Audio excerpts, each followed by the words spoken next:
Hello दोस्तों, आज के हम इस वीडियो में समझेंगे समन के बारे में। समन क्या होता है, कैसे होता है, जिसका चैप्टर है 6 सेक्शन 61 टू 69 CRPC 1973, जिसको बोलते हैं समन। आज के हम इस वीडियो में समझेंगे समन का क्या मतलब होता है, उसका इंट्रोडक्शन कैसे होता है समन, वो हम समझेंगे। समन के अंदर क्या क्या लिखा होता है, समन कौन किसको भेजता है, समन एक बार सामने वाले पर्सन ने रिसीव कर लिया फिर उसको क्या आगे करना होगा, सारी चीज़ें आज हम इस वीडियो में समझेंगे। और उसके साथ साथ समन अगर खो जाता है, अभी समझो मैं वकील हूँ, ठीक है, मैंने अपने क्लाइंट जो विक्टिम है उसके बिहाफ पे केस फाइल किया था। अभी मैं अकेला तो केस लड़ूंगा नहीं, ठीक है, सामने वाले पार्टी का कोर्ट में हाजिर होना जरूरी है। तो ऐसे में क्या होता है, मैंने समन कोर्ट से बनवा के मेरे पास कलेक्ट कर लिया, ठीक है। अभी हुआ क्या, मेरे पास बहुत सारी फाइल होती है, मैं वकील हूँ, ठीक है, मेरा मेरा पूरा दिन पेपर गिनने में ही जाता है। तो कहीं मिसप्लेस हो गया, तो खो गया, या तो फट गया समझो, ठीक है, या तो डिस्ट्रॉय हो गया, पानी गिर गया, या तो फिर जल गया, जो भी है, क्या मैं दूसरा अप्लाई कर सकता हूँ या नहीं, ठीक है, वो हम समझेंगे। और बात करेंगे सेक्शन 61 से लेके 69 CRPC, ये सारी चीज़ें आज हम इस वीडियो में क्लियर करेंगे, ठीक है। अब बात करते हैं इसका इंट्रोडक्शन और मीनिंग के बारे में। देखिए दोस्तों, समन मतलब क्या होता है, मैं आपको शॉर्ट में बता दूं तो समन एक छोटा सा पेपर होता है जो कोर्ट बनाती है। बेसिकली ये एक रेडीमेड फॉर्मेट होता है। जब भी कोई क्रिमिनल केस फाइल होता है तो सामने वाली पार्टी को बुलाया जाता है कोर्ट में, ठीक है। तो अभी ये जो कोर्ट जो है वो सामने वाली पार्टी मतलब अक्यूज उसको भेजती है, उसको बोलते हैं summon. Summon is the notice send by the court to the person accuse etcetera for court proceeding, ठीक है। अभी मैं वकील हूँ, मैंने अपने क्लाइंट के तरफ से केस फाइल किया, मेरे क्लाइंट को सामने वाले ने मारा था, ठीक है। तो अभी मैं और मेरे क्लाइंट अकेले ही केस आगे नहीं लेके जा सकते, सामने वाला अक्यूज आएगा, वो अपना वकील रखेगा, फिर मेरे और सामने वाले वकील के बीच में बहस होगी, उसके बाद कोई जजमेंट पास होगा, ठीक है। तो इसलिए सामने वाली पार्टी का कोर्ट में हाजिर होना जरूरी है, इसको बोलते हैं समन। समन से सामने वाली पार्टी को बुलाया जाता है कोर्ट में, ठीक है।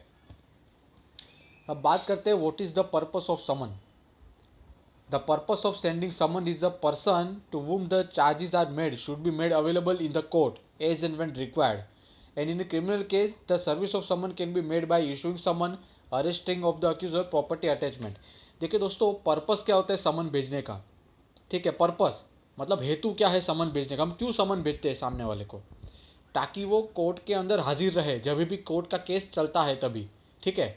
एक बार वो कोर्ट में हाजिर हो गया फिर उसको नेक्स्ट डेट क्या है वो पता चल जाएगी, बार बार समन भेजना जरूरी नहीं है, लेकिन पहली बार समन भेजना जरूरी है, ठीक है।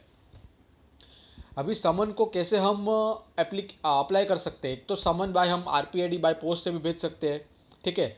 पुलिस सामने वाली पार्टी को अरेस्ट करके लेके आ सकती है, या तो समन भेज दिया मगर वो आ नहीं रहा कोर्ट में, ठीक है, उसने क्राइम किया है तो उसका प्रॉपर्टी अटैच कर देंगे, तो वो जान फिर वो उसको कोर्ट में आना ही पड़ेगा, क्योंकि अगर नहीं आएगा तो प्रॉपर्टी जो है वो कोर्ट जमा कर लेगी, ठीक है। What should be included in summon, summon के अंदर क्या इंक्लूड होना चाहिए, ठीक है। सबसे पहले तो समन जो होता है बेसिकली कोर्ट का नाम होता है ऊपर, उसके नीचे पार्टी का नाम A versus B, complainant versus accuse वैसा, ठीक है। दूसरा एक एक पैराग्राफ होगा, उसमें लिखा रहेगा कि सो एंड सो पर्सन ने, जो ऊपर नाम मेंशन किया उसने आपके खिलाफ ये सेक्शन में केस फाइल किया है, तो आपको ये तारीख को इतने बजे court room number so and so में हाजिर होना है, इफ़ यू सो डिज़ायर, ऐसा लिखा होता है और कोर्ट का साइन और सिग्नेचर होता है, ठीक है। इसको बोलते हैं कंटेंट ऑफ समन, समन के अंदर इतना लिखा होता है, ठीक है। अभी ये कोर्ट टू कोर्ट डिपेंड होता है, जनरली इतना होता है, कभी कभी वो समन बड़ा भी होता है, ठीक है। If the summon is lost by you can advocate apply for fresh summon. देखिए दोस्तों, ये मैं अपना रियल लाइफ किस्सा बताता हूँ। मैंने एक बार समन अप्लाई किया था और मेरे कलीग ने उसको खो दिया, ठीक है। अभी होता क्या है मालूम है, एक बार उसने अप्लाई किया था, पहली बार था, नया केस था, उसने अप्लाई किया, अप्लाई करके कोर्ट ने एक दो दिन में समन बना के रेडी रखा था और उसने जाके रिसीव पे सिग्नेचर करके लेके आया, ठीक है। अभी हुआ क्या, वो किधर बाहर अलग अलग कोर्ट में घूम के आया और उसने खो दिया। अभी क्वेश्चन यहाँ पे ये उठता है कि वो दूसरी बार अप्लाई कर सकता है कि नहीं। हाँ कर सकते हैं, आपको कोर्ट को एप्लीकेशन देना पड़ेगा हैंड रिटन या तो वर्ड फाइल पे टाइप करके, ठीक है। यहाँ पे क्या होता है, एक तो आपको एप्लीकेशन देना पड़ेगा, उसमें कोर्ट फीस चिपका के नीचे लिख डालने का कि सो एंड सो रीज़न की वजह से समन मिसप्लेस हो गया है या तो डिस्ट्रॉय हो चुका है, जो भी आपका रीज़न है, फिर आप कोर्ट में जाके दे सकते हैं। ठीक है, जज उसको पढ़ेगा और री इशू के लिए अप्लाई कर देगा। फिर से आपको वही प्रोसेस फॉलो करनी पड़ेगी, जैसे 1-2 दिन वेट करना पड़ेगा कोर्ट में। कोर्ट का जो डिपार्टमेंट है समझो, उसके डिपार्टमेंट में जाके पूछना पड़ेगा कि ये केस नंबर है, इसका सामान रेडी हुआ है या नहीं हुआ है। ठीक है, उसके बाद आपको अगर रेडी है तो आपको मिल जाएगा, फिर आपको जो आगे का प्रोसेस है वो फॉलो करना है। ठीक है, तो बेसिकली आप दूसरी बार समन के लिए अप्लाई कर सकते हैं। ठीक है, आपको एप्लीकेशन देना पड़ेगा, उस एप्लीकेशन में क्या रीज़न था कि आप दूसरी बार समन को री इशू करवाना चाहते हैं। तो जज का ऑर्डर होगा तो ही वो समन आप दूसरी बार मंगा सकते हैं, अदरवाइज नहीं मंगा सकते। ठीक है, section 61 of CrPC, form of summon. अभी ये सीआरपीसी का जो बैरेक्ट है वो चालू हो रहा है। ठीक है, यहाँ पे मैं टिपिकल बैरेक्ट नहीं ले रहा हूँ। यहाँ पे क्या होता है, मैंने अपनी लैंग्वेज में नए नोट्स बनाई है सारी। ठीक है, बुक में से डिक्टो छापने से कुछ मतलब नहीं होता, आप खुद भी पढ़ सकते हैं। यहाँ पे मेरे जो वीडियोस होते हैं वो सिंपल अंडरस्टैंडिंग के ऊपर डिपेंड होते हैं। ठीक है, फॉर्म ऑफ समन क्या होता है, एक तो समन जो लिखित में होना चाहिए, ऐसा ओरली आप किसी को बुला नहीं सकते। ठीक है, एक पेपर होगा, उसमें लिखा होगा कि ये पर्सन ने आपके खिलाफ केस फाइल किया है ये सेक्शन के अंदर। ठीक है, 420 421 जो भी है, नीचे कोर्ट का नाम रहेगा, नेक्स्ट डेट रहेगी और टाइमिंग लिखा रहेगा कि कितने बजे उसको आना है करके अक्यूज को। ठीक है, इतना सारी चीज़ें आप लिखी होती है। ठीक है, अब बात करते हैं सेक्शन 62 सीआरपीसी, समन हाउ सर्व। ये काफ़ी इंपॉर्टेंट है। समन बन गया, आपके हाथ में भी आ गया, फिर आप सर्व नहीं कर पाओगे तो समन बनाने का क्या फ़ायदा। ठीक है, summon given by the court department should be serve on the accuse by police officer. देखिए दोस्तों, क्रिमिनल केस में जनरली पुलिस जो है वो सर्विस करती है समन को अक्यूज के लिए। ठीक है, एडवोकेट जो होता है, समझो मैं वकील हूँ, मैंने अपने क्लाइंट के लिए समन बना लिया। अब सामने वाला जो अक्यूज है जिसने क्राइम किया है उसको बुलाने का है कोर्ट में, तो मैं खुद सर्विस नहीं करूँगा। ठीक है, मैं पुलिस को दे दूंगा जिसके ज्यूरिडिक्शन में वो रहता है।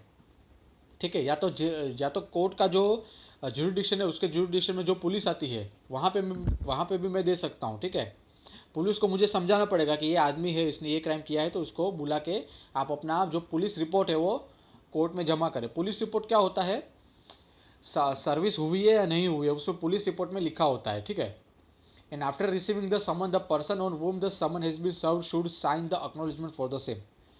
अभी एक बार पुलिस ने सामने वाली पार्टी को समन दे दिया, तो जिसने समन को रिसीव किया वो अपना साइन करेगा एक्नॉलेजमेंट पे। ठीक है, ठीक है, यहाँ तक समझ में आ गया रहेगा। अब बात करते हैं section 63 of CrPC, service of summon on corporate bodies and societies. अभी देखिए दोस्तों, अगर कोई जिंदा आदमी है उसको सर्विस करनी है तो सिंपल हो गया, हम उसी को ही करेंगे ना, उसके भाई बहन को थोड़ी करेंगे, क्योंकि क्राइम उसने किया है तो उसको करना है। अभी ये जो कॉर्पोरेट बॉडीज़ है या तो सोसाइटी है, समझो कोई बिल्डिंग है। ठीक है, अब ये तो निर्जीव चीज़ें है, वो जिंदा नहीं है ना। अभी कंपनी को कौन चलाता है, डायरेक्टर चलाता है, मैनेजर चला सकता है। ठीक है, सोसाइटी में कौन होता है, सेक्रेटरी होता है। तो ऐसे लोगों को जो मुख्य होते हैं वहाँ पे, कंपनी में जो डायरेक्टर होते हैं उसको, सोसाइटी में सेक्रेटरी होता है, तो आप उसको सम्मान भेज सकते हैं। ठीक है, section 64 of CrPC, service when the person someone can not be found. अभी देखिए दोस्तों, दुनिया बहुत बड़ी है। ठीक है, सर्विस करने के टाइम पे ऐसा भी होता है कि सामने वाला जो बंदा है वो घर पे हाजिर ना हो, या तो उसके घर पे ताला मारा है, या तो ऐसा भी हो सकता है उसने घर बदल के दूसरी जगह चला गया हो। ठीक है, तो ऐसे में क्या होता है, पुलिस जो है वो अपना रिपोर्ट कोर्ट में जमा कर देती है कि भाई ये रीज़न की वजह से सर्विस नहीं हो पाई समन की। ठीक है, अब बात करते हैं, if this person can not be found then in such case any adult member, male member of the family can receive it. घर पे जो पुरुष लोग होते हैं, जो मेन मेंबर होते हैं, वो लोग समन को रिसीव कर सकते हैं अक्यूज के बिहाफ पे। ठीक है, अभी समझो ये अक्यूज है और ये उसका भाई है। अभी ये अक्यूज जो है वो नहीं था, ये था, तो ये जो है वो अपने भाई के लिए समन को एक्सेप्ट कर सकता है। ठीक है, एंड अभी इसने, ये अक्यूज का भाई है, इसने समन को एक्सेप्ट किया तो उसको एक्नॉलेजमेंट पे साइन करनी पड़ेगी कि भाई मेरे को समन मिल गया करके। ठीक है, काफ़ी सिंपल है दोस्तों। Section 65 of CrPC, procedure when service can not be effected as provided before. अभी देखिए दोस्तों, कभी कभी क्या होता है, पर्सन जो है जो सर्विस कर रहा है समन की, ठीक है, वो सामने वाली पार्टी के घर पे जाता है। अभी सामने वाली पार्टी तो बिंदास कहीं पे भी जा सकती है, कोई भी वक्त पे। तो ऐसे में क्या होता है, घर जो है वो पर्सन को मालूम है कि वो अक्यूज यहाँ पे रहता है, लेकिन उधर कोई रिसीव करने वाला है ही नहीं। तो वो क्या करेगा, घर के किसी ऐसी दीवार पे वो समन को चिपका देगा जहाँ पे सबकी नज़र पड़े, और वहाँ पे अक्यूज की भी नज़र पड़ती होगी, जाहिर सी बात है, ठीक है। तो वो घर पे किसी ऐसे जगह पे, या तो अगर ऑफिस है समझो, ऑफिस के किसी ऐसे प्रीमाइसिस पे चिपका सकता है समन जहाँ पे सबको पता चले कि भाई ये फलाना फलाना आदमी पे केस चल रहा है, ठीक है। Section 66 of CrPC, service on government servant. अभी ऐसे बंदे को आपको समन भेजना है जो गवर्नमेंट सर्विस कर रहा है। Court can serve summon on the head of the office. जो हेड गवर्नमेंट की जो ऑफिस, उसका जो हेड ऑफिस होता है वहाँ पे आप सर्विस कर सकते हो। फिर वो हेड ऑफिस का जो बंदा है वो रिस्पेक्टिव पर्सन को समन पहुँचा देगा, ठीक है। Section 67 of CrPC, service of summon outside local limit. अभी ये काफ़ी इंपॉर्टेंट है दोस्तों। Court can issue summon to the that magistrate and accordingly summon will be serve. अभी समझो मैं ABC प्लेस पे रहता हूँ, ठीक है। यहाँ पे एक मजिस्ट्रेट कोर्ट है जहाँ पे मैंने एक वकील होने के नाते मैंने अपने क्लाइंट का कंप्लेंट फाइल किया था कोर्ट में, क्रिमिनल कोर्ट में, जिसको मजिस्ट्रेट कोर्ट भी बोलते हैं, सेशन कोर्ट भी बोलते हैं, ठीक है। अभी ये जो सामने वाली पार्टी है जो अक्यूज, वो PQR जगह पे रहता है, ठीक है। अभी मेरा ABC जो मजिस्ट्रेट है वो PQR में जाके सर्विस नहीं कर सकता, ठीक है।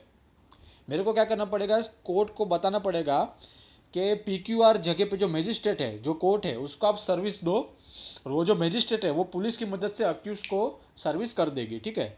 तो ये ऐसे चलता है। ये काफ़ी थोड़ा टेक्निकल है, हालांकि ये काफ़ी आसान प्रोसेस होता है अगर आप प्रैक्टिकली करोगे तो। मैं ये वीडियोस इसलिए बना रहा हूँ क्योंकि ये मैं खुद कर चुका हूँ एक बार।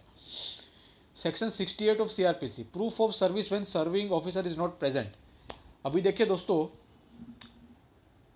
ऐसा मानने में आता है कि पेपर से ज़्यादा जिंदा आदमी की वैल्यू ज़्यादा होती है, ठीक है।